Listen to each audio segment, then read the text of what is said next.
मेरा गोरा रंग, बोलती आंखें, कंधों तक बल खाते बाल, चौड़ी छाती, पतली कमर और चिकनी सुडौल जांघें सभी को लुभाती थी। पुरुष मेरे सौंदर्य को देखकर कहते, ये लड़की तो किसी रसगुल्ले से कम मुलायम और रसदार नहीं है। इसे देखने मात्र से ही जन्नत की सैर हो जाती है। मैं सुंदर थी, मेरी देह यष्टि आकर्षक थी। मैं पुरुषों के मुंह से ऐसे शब्द सुनते ही नारी स्वभाववश खिल जाती और मुझे अपनी खूबसूरती का बरबस ही आभास होने लगता। मैं बुदबुदाए बिना न रह पाती, मुझ पर तुम सब मरते हो तो मरो, मैं किसी के हाथ नहीं आने वाली, मैं तो आग हूँ, आग। मुझे पकड़ने के लिए पानी बनना होगा। मैं सुंदर हूँ, पर इतनी भोली नहीं हूँ कि अपनी प्रशंसा सुनते ही तुम्हारी बाहों में समा जाऊंगी। मैं अभी सोच ही रही थी कि माँ की आवाज ने मुझे चौंका दिया। मैं जैसे सोते से जाग उठी। माँ मेरे सामने खड़ी मुस्करा रही थी। मेरी माँ मुझसे कहीं अधिक खूबसूरत थी। वो एक प्रौढ़ महिला थी, लेकिन देखने में 21-22 की ही लगती थी।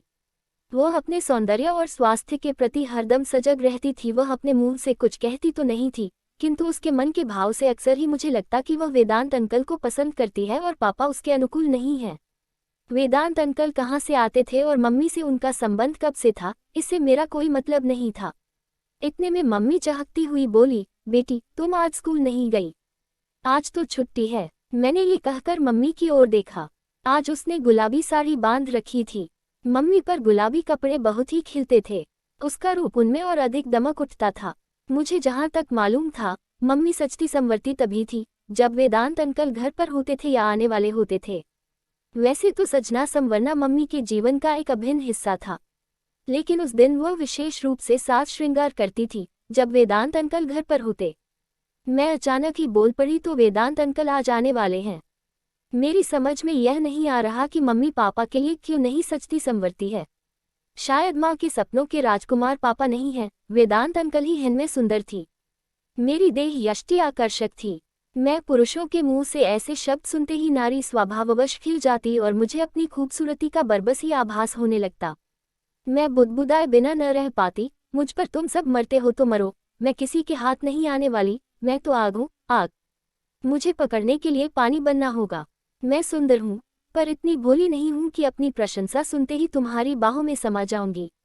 मैं अभी सोच ही रही थी कि माँ की आवाज ने मुझे चौंका दिया। मैं जैसे सोते से जाग उठी। माँ मेरे सामने खड़ी मुस्करा रही थी। मेरी माँ मुझसे कहीं अधिक खूबसूरत थी। वो एक प्रौढ़ महिला थी, लेकिन देखने में 21-22 की ही लगती थी। वह अपने सौंदर्य और स्वास्थ्य के प्रति हरदम सजग रहती थी।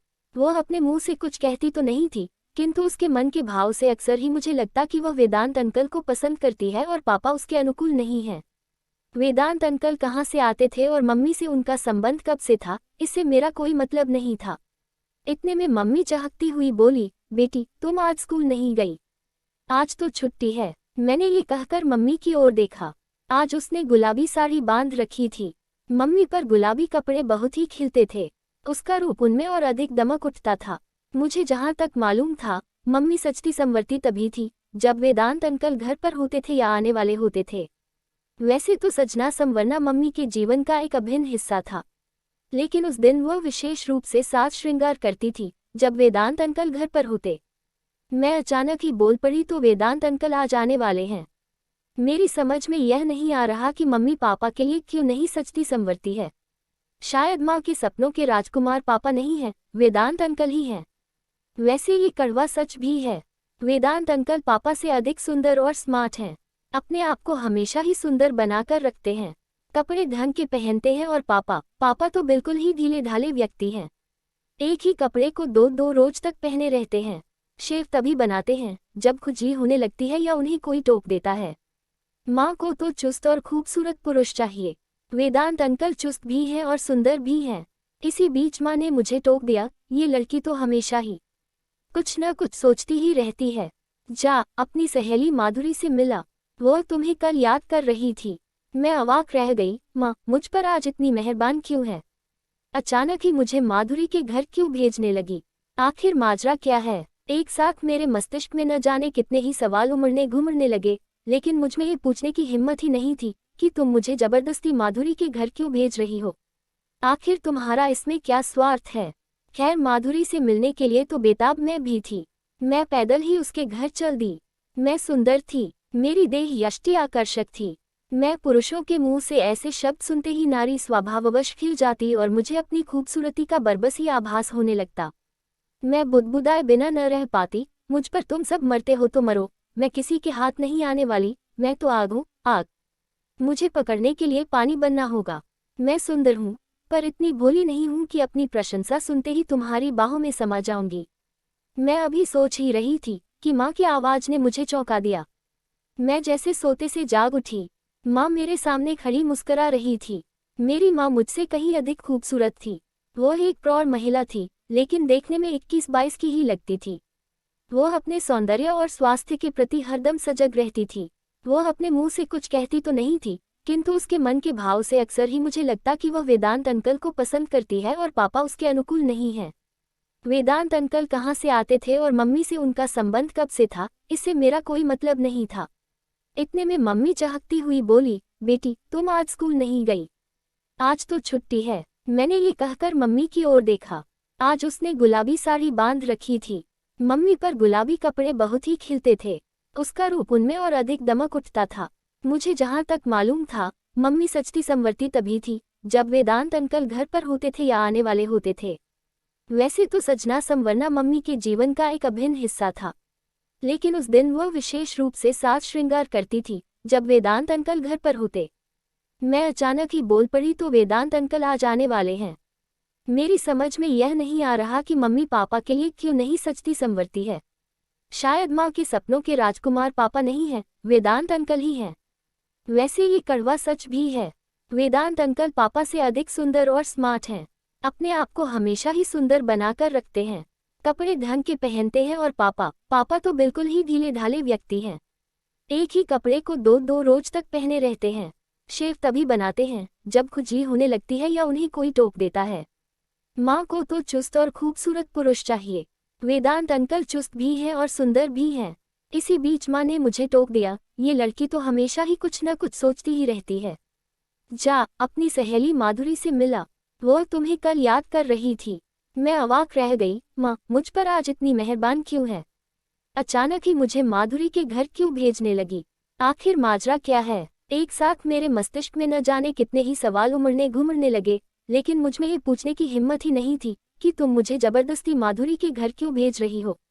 आखिर तुम्हारा इसमें क्या स्वार्थ है? खैर माधुरी से मिलने के लिए तो बेताब मैं भी थी। मैं पैदल ही उसके घर चल दी। माधुरी का घर हमारे घर से पैदल कोई 10-15 मिनट का रास्ता था। मैं माधुरी के घर पहुंची तो दरवाजा खुला हुआ था। मैं बिना आवाज दिए ही अंदर चली गई। घर में उसकी माँ के सिवा कोई नहीं था। माधुरी का भाई देवगन भी नहीं था। मुझ पर उसकी माँ की नजर पड़ी तो वह बोली, अंदर आ जा काजोल, काफी दिनों बाद आई है। माधुरी और देवगन तो अपनी नानी के घर गए हैं, कल सुबह तक आ जाने की उम्मीद है। खड़ी क्यों है? आ बैठ तो सही। मैं उसकी माँ के साथ बैठकर भला क्या बात करती। 2-3 मिनट तक खड़ी रही, फिर बोली, आंटी मैं जा रही हूँ, माधुरी आए तो कह देना मैं आई थी। ये कहकर मैं दरवाजे से होते हुए बाहर आ गई। मैं सुंदर थी, मेरी देह यष्टि आकर्षक थी। मैं पुरुषों के मुंह से ऐसे शब्द सुनते ही नारी स्वभाववश खिल जाती और मुझे अपनी खूबसूरती का बरबस ही आभास होने लगता। मैं बुदबुदाए बिना न रह पाती, मुझ पर तुम सब मरते हो तो मरो, मैं किसी के हाथ नहीं आने वाली, मैं तो आग हूँ, आग। मुझे पकड़ने के लिए पानी बनना होगा। मैं सुंदर हूँ, पर इतनी भोली नहीं हूँ कि अपनी प्रशंसा सुनते ही तुम्हारी बाहों में समा जाऊंगी। मैं अभी सोच ही रही थी कि माँ की आवाज ने मुझे चौंका दिया। मैं जैसे सोते से जाग उठी। माँ मेरे सामने खड़ी मुस्कुरा रही थी। मेरी माँ मुझसे कहीं अधिक खूबसूरत थी।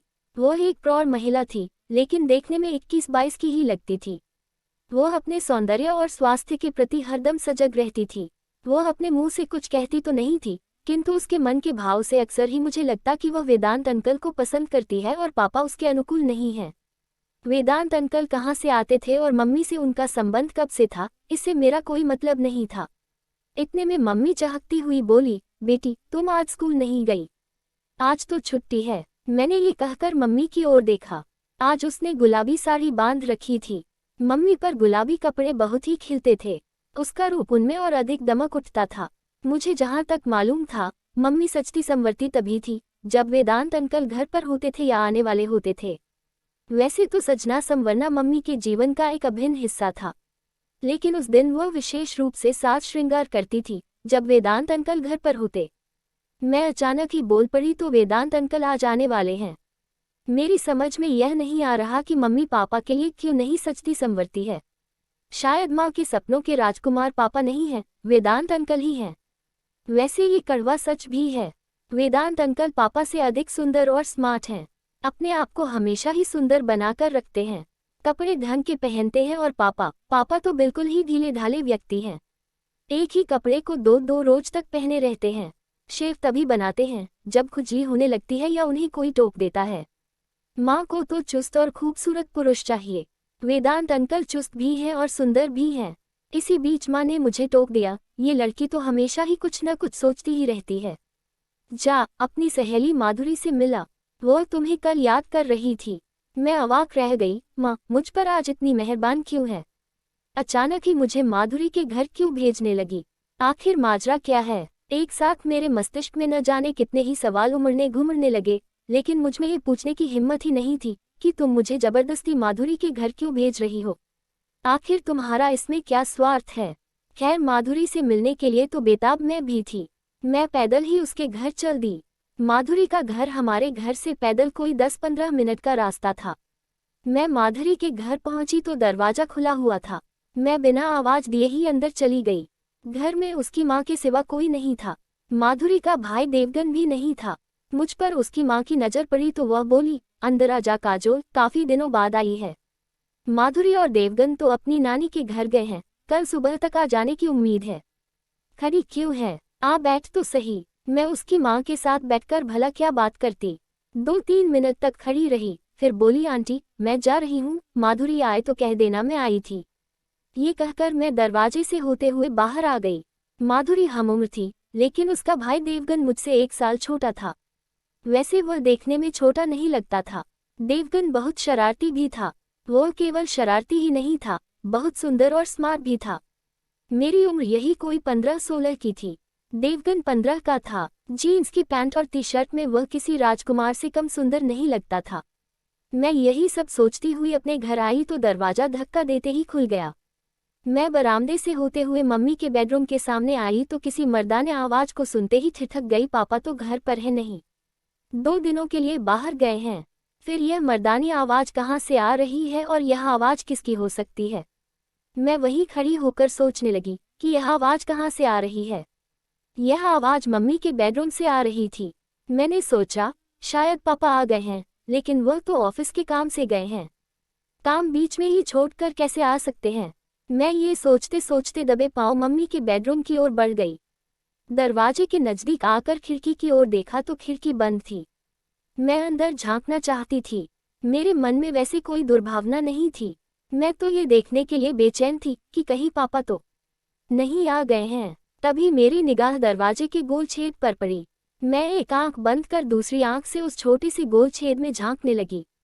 अंदर का नजारा देखकर मुझे अपनी आंखों पर विश्वास नहीं हुआ। मैंने अपनी आंखें मलकर फिर उस गोल छेद से झांका तो वही दृश्य नजर आया। इस बार अविश्वास करने का कोई सवाल ही नहीं था। वेदांत अंकल बिल्कुल ही निर्वस्त्र थे और मम्मी चड्डी बनियान में थी। इस मुद्रा में दोनों ही बहुत खुश थे। एक दूसरे की आंखों में आंखें डाले यूं बैठे थे जैसे एक दूसरे को सम्मोहित कर रहे हों। इतने में मम्मी ने वेदांत अंकल के पेट में गुदगुदी की। वो अनायास ही हंसने लगे और हंसते हंसते ही उन्होंने मम्मी को अपनी गोद में उठाकर बिठा लिया। मम्मी उनके गले में बाहें डालते हुए बोली, तुम्हारी बाहों का स्पर्श बड़ा ही उत्तेजक है। दिगंबर ने तो मुझे कभी ऐसा आनंद दिया ही नहीं। मम्मी यह कहते कहते काफी आक्रामक हो गई और उसने वेदांत अंकल के गाल को दांतों से काट लिया। वेदांत अंकल भी कहीं चूकने वाले थे। एक हल्की सी सीतकार लेते हुए उन्होंने मम्मी को बाहों में समेट लिया, फिर उसके होठों को जोर से भींच लिया। अब कैसा लग रहा है? कैसा क्या लग रहा है? अच्छा लग रहा है। क्या तुम्हें नहीं पता, स्त्रियां दर्द से मिठास चूसती हैं। मम्मी के शब्द ये कहते कहते लड़खड़ा गए। मैं सुंदर थी, मेरी देह यष्टि आकर्षक थी। मैं पुरुषों के मुंह से ऐसे शब्द सुनते ही नारी स्वभाववश खिल जाती और मुझे अपनी खूबसूरती का बरबस ही आभास होने लगता। मैं बुदबुदाए बिना न रह पाती। मुझ पर तुम सब मरते हो तो मरो, मैं किसी के हाथ नहीं आने वाली। मैं तो आग हूँ, आग। मुझे पकड़ने के लिए पानी बनना होगा। मैं सुंदर हूँ, पर इतनी भोली नहीं हूँ कि अपनी प्रशंसा सुनते ही तुम्हारी बाहों में समा जाऊंगी। मैं अभी सोच ही रही थी कि माँ की आवाज ने मुझे चौंका दिया। मैं जैसे सोते से जाग उठी। माँ मेरे सामने खड़ी मुस्कुरा रही थी। मेरी माँ मुझसे कहीं अधिक खूबसूरत थी। वो एक प्रौढ़ महिला थी, लेकिन देखने में 21-22 की ही लगती थी। वो अपने सौंदर्य और स्वास्थ्य के प्रति हरदम सजग रहती थी। वो अपने मुंह से कुछ कहती तो नहीं थी, किंतु उसके मन के भाव से अक्सर ही मुझे लगता कि वह वेदांत अंकल को पसंद करती है और पापा उसके अनुकूल नहीं है। वेदांत अंकल कहाँ से आते थे और मम्मी से उनका संबंध कब से था, इससे मेरा कोई मतलब नहीं था। इतने में मम्मी चहकती हुई बोली, बेटी तुम आज स्कूल नहीं गई? आज तो छुट्टी है। मैंने ये कहकर मम्मी की ओर देखा। आज उसने गुलाबी साड़ी बांध रखी थी। मम्मी पर गुलाबी कपड़े बहुत ही खिलते थे। उसका रूप उनमें और अधिक दमक उठता था। मुझे जहाँ तक मालूम था, मम्मी सजती संवरती तभी थी जब वेदांत अंकल घर पर होते थे या आने वाले होते थे। वैसे तो सजना संवरना मम्मी के जीवन का एक अभिन्न हिस्सा था, लेकिन उस दिन वह विशेष रूप से साज श्रृंगार करती थी जब वेदांत अंकल घर पर होते। मैं अचानक ही बोल पड़ी, तो वेदांत अंकल आज आने वाले हैं। मेरी समझ में यह नहीं आ रहा कि मम्मी पापा के लिए क्यों नहीं सजती संवरती है। शायद माँ के सपनों के राजकुमार पापा नहीं हैं, वेदांत अंकल ही हैं। वैसे ये कड़वा सच भी है। वेदांत अंकल पापा से अधिक सुंदर और स्मार्ट हैं। अपने आप को हमेशा ही सुंदर बनाकर रखते हैं। कपड़े ढंग के पहनते हैं और पापा तो बिल्कुल ही ढीले ढाले व्यक्ति हैं। एक ही कपड़े को दो रोज तक पहने रहते हैं। शेव तभी बनाते हैं जब खुजली होने लगती है या उन्हें कोई टोक देता है। माँ को तो चुस्त और खूबसूरत पुरुष चाहिए। वेदांत अंकल चुस्त भी हैं और सुंदर भी हैं। इसी बीच माँ ने मुझे टोक दिया, ये लड़की तो हमेशा ही कुछ न कुछ सोचती ही रहती है। जा अपनी सहेली माधुरी से मिला, वो तुम्हें कल याद कर रही थी। मैं अवाक रह गई। माँ मुझ पर आज इतनी मेहरबान क्यों है? अचानक ही मुझे माधुरी के घर क्यों भेजने लगी? आखिर माजरा क्या है? एक साथ मेरे मस्तिष्क में न जाने कितने ही सवाल उमड़ने घुमड़ने लगे, लेकिन मुझमें ये पूछने की हिम्मत ही नहीं थी कि तुम मुझे जबरदस्ती माधुरी के घर क्यों भेज रही हो। आखिर तुम्हारा इसमें क्या स्वार्थ है? खैर, माधुरी से मिलने के लिए तो बेताब मैं भी थी। मैं पैदल ही उसके घर चल दी। माधुरी का घर हमारे घर से पैदल कोई 10-15 मिनट का रास्ता था। मैं माधुरी के घर पहुंची तो दरवाजा खुला हुआ था। मैं बिना आवाज दिए ही अंदर चली गई।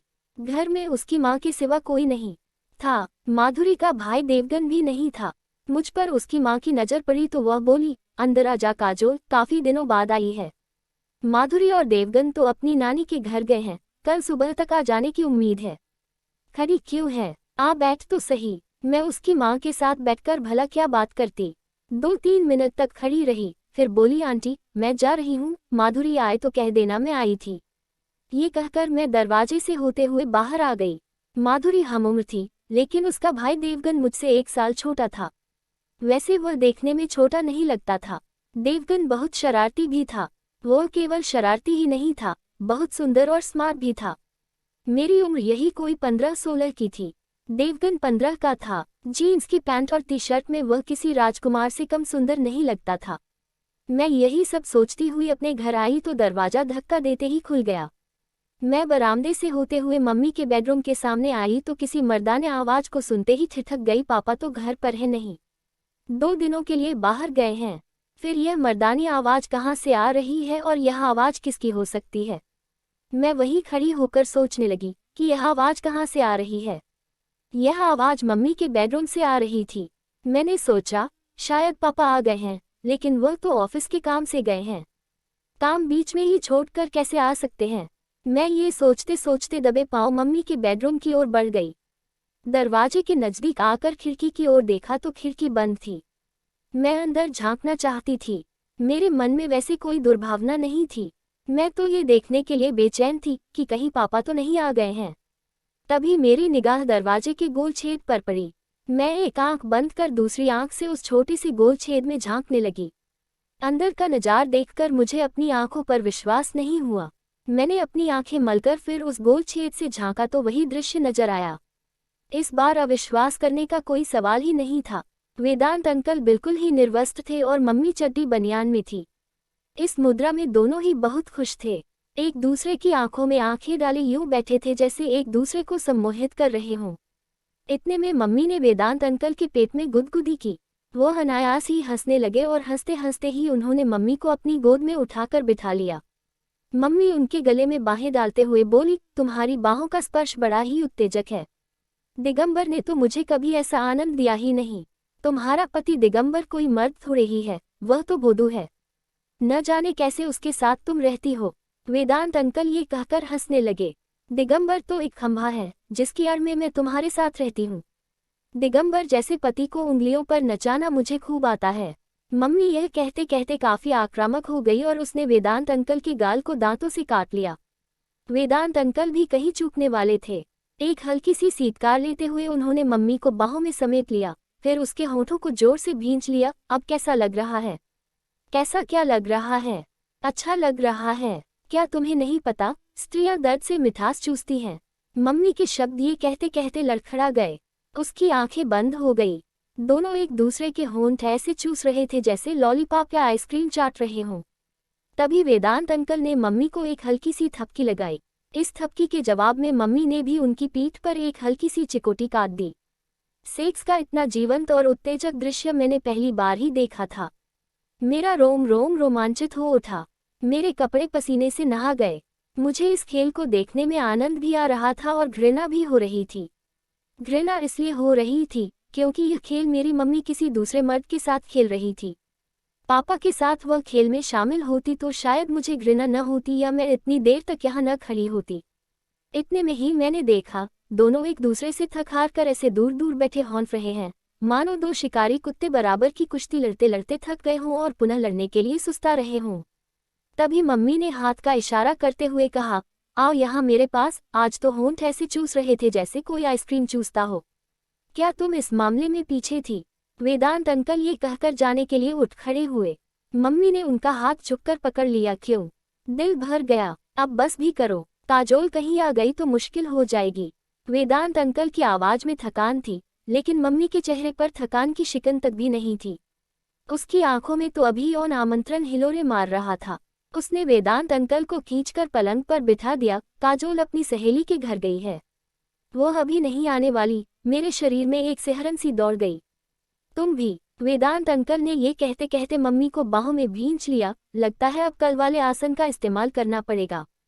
करो ना, मना किसने किया है? मम्मी यह कहते कहते हंसने लगी। अंकल ने उसको पलंग पर पटक दिया। मम्मी का पूरा शरीर पलंग पर मचल रहा था। अंकल ने हाथ बढ़ाकर टेप रिकॉर्डर ऑन कर दिया। संगीत की धुन बड़ी ही उत्तेजक और दिलकश थी। तभी अचानक ही मुझे छींक आ गई। सारा गुड़ गोबर हो गया। मैं हड़बड़ा कर अपने कमरे की ओर भागती चली गई और पलंग पर निढाल पड़ गई। मुझे अपने आप पर बहुत ही खींच आ रही थी। इस नासपीटी छींक को क्या अभी ही आना था? सारा खेल बिगाड़ दिया। इतने में दरवाजा खुलने की भड़ाम की आवाज आई। मैं फटाफट पलंग से उठकर कपड़े बदलने लगी ताकि मम्मी यह समझे कि मैं माधुरी के घर से अभी अभी आ रही हैं। इसी बीच मम्मी मेरे कमरे में दाखिल हुई। मैंने देखा वो काफी भयभीत थी। वह मेरे करीब आकर बोली, कब आए? अभी चली ही तो आ रही हूँ। माधुरी घर पर ही थी? हाँ, घर पर ही थी। मैं इतना कहकर बाथरूम में आ गई और स्वयं को सहेजने संभालने की कोशिश करने लगी। मुझे डर था कि कहीं मैं माँ बेटी के मर्यादित रिश्ते की गरिमा को भूलकर कोई अशोभनीय बात न कर बैठूं। मैं माँ से कोई सवाल करना नहीं चाहती थी क्योंकि माँ की यह अपनी जिंदगी थी। न जाने किस मजबूरी में वह ये सब कर रही थी। कोई कारण जाने बिना माँ को कुछ कहना मुझे ठीक नहीं लग रहा था। वह पापा से इतनी बड़ी बेवफाई क्यों कर रही थी, ये बात मुझे भीतर ही भीतर कचोट रही थी। मैं शुरू से ही उस विचारधारा की थी, जो भी काम करो खुलेआम करो, किसी से धोखाधड़ी न करो। अपना मन दुखी करती हो। पापा को जैसे जीना है वैसे उन्हें जीने दो और तुम्हें जैसे जीना है वैसे जियो। मेरे ये कहते कहते उसने मुझे गले से लगा लिया। मुझे इस बात का कहाँ बोध था कि पति पत्नी के जीवन की राहें अलग अलग हो जाती हैं तो उनकी संतान त्रिशंकु सी बन जाती है, तो उसका हित कोई नहीं सोचता। मैं सोच रही थी, पापा बाहर जाकर क्या करते हैं, ये किसी ने भी तो नहीं देखा है। हो सकता है उनका भी किसी पास से संबंध हो। मम्मी के संबंध के बारे में मुझे इसलिए पता है क्योंकि मम्मी के साथ मैं रह रही हूँ।